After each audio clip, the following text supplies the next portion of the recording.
That bombshell we just got from our guest today, Bob Chapman. He predicted this in 1964, ladies and gentlemen, and the bombshell was that we have about a either 5 or 19.8% unemployment rate.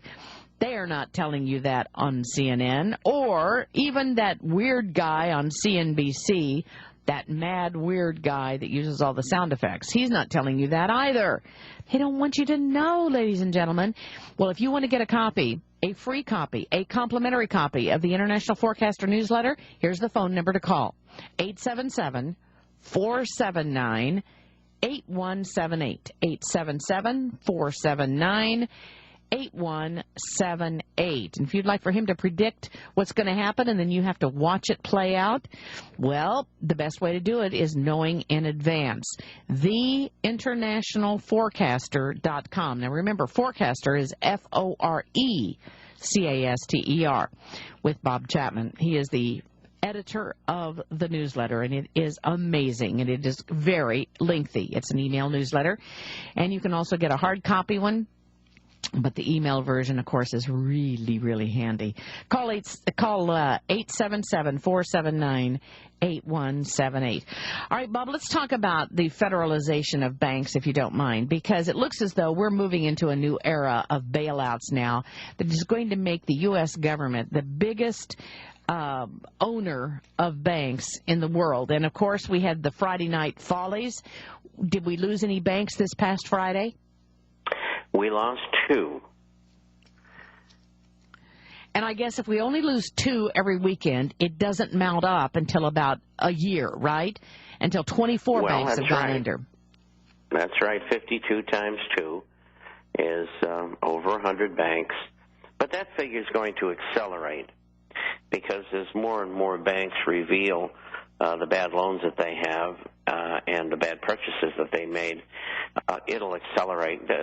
It's hard to say how many banks will go over the next 5 years, but I would suspect that probably a figure like 2,000 to 3,000 is very possible. Ooh. And the reason they do them late on Friday night is that nobody notices. It's another subtle piece of disinformation, and that's why we always run them, because on Monday morning the major media doesn't even run it. No, because you were out doing daddy things on Friday and Saturday, which you should have been doing, and going to church on Sunday and not paying attention to what's happening, and so they quietly closed down the banks, reorganized them, and opened them on Monday, and everybody's happy, right?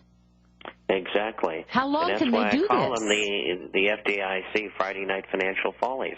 Yeah, how long can they do this? How many banks can go under before FDIC says, excuse me, we have a problem now? Well, they've already asked for $500 billion, and I think they'll get that. And that'll be money that they will use to bail out the banks that are going under, or they'll merge them with other banks. This was easy to figure out a long time ago. The government has participated in bank bailouts in the past by allocating funds via Congress, but the original idea under FDIC is that the banks would bail out other banks through the fund that they had. And, of course, the fund is very, very inadequate to do that. And now the middle-sized and smaller banks are saying, look, we didn't get in trouble. We didn't participate in fraud. Why should we be bailing these big banks out? You do it with taxpayer funds, not our money. And that's why they're going to get, FDIC is going to get $500 billion. And when that's exhausted, if they need $4 or $5 trillion more, they'll get it. I mean, okay. Money is no consequence anymore. It's the bailout procedure. We must bail out the criminals within the financial system. That's in insurance, in the brokerage industry, private equity industry, and, of course, the banking industry. Okay, but let me ask you this, though.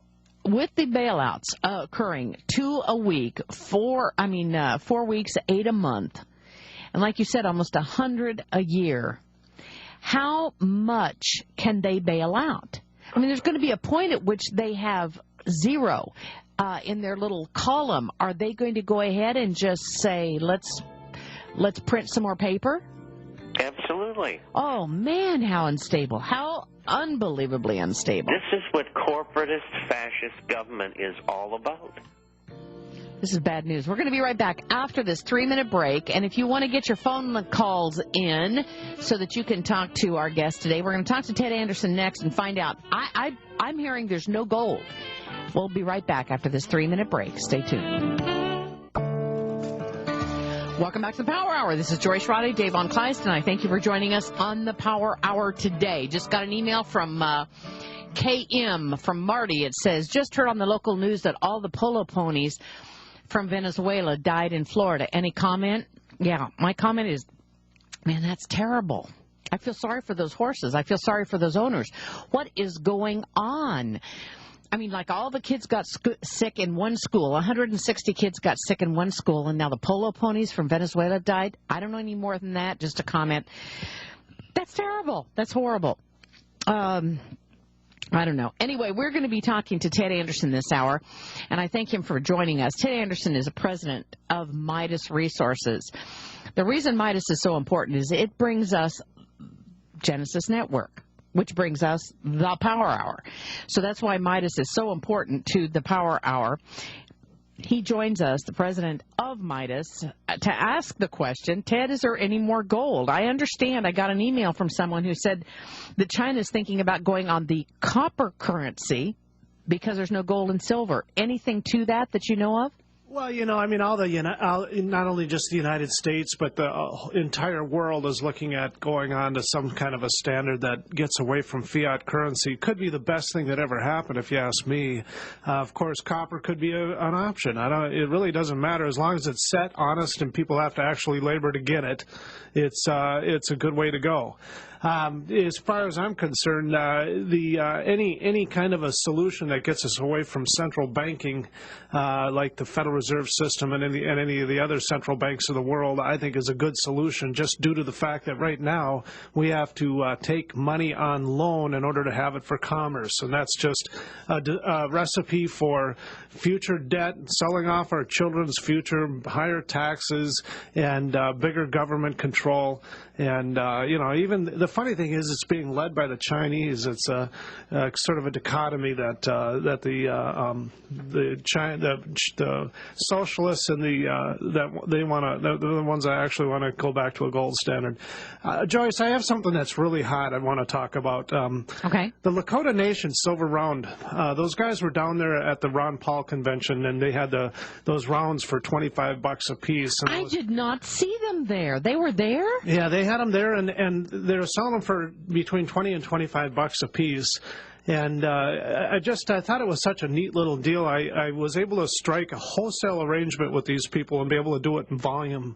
And this way we get to deliver a bigger discount to the people. You see, it costs a lot of money to manufacture them, to design the dies and so on and so forth. But I'm able to do that same coin at $17.70, which for some reason, I don't know exactly why it's so hot, other than the fact that, when the Liberty...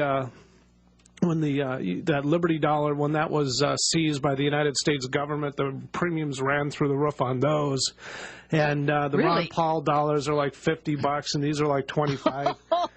And you go up on eBay, and they're like $25 a piece, and I have them for $17.70, and they put a $50 face value on these coins, which I think is very interesting. But I don't want to undercut Lakota Nation. They need the money, too. Well, it's not that they're undercutting, because actually they're getting as much money from me as they get from anybody else. It's just that I'm able to do it in volume. I don't have to sell them one or two at a time. It's just more efficient this way. Mm-hmm. I mean, I always sell my stuff in bulk, and I just don't need that real big margin of profit in order to make it work. Okay. And so people can get them for $17.70, and it's a great way to get into an ounce of silver. It's a full 1 ounce silver round, and if you're going to buy the older U.S. silver dollars, you're going to pay close to $20 right now.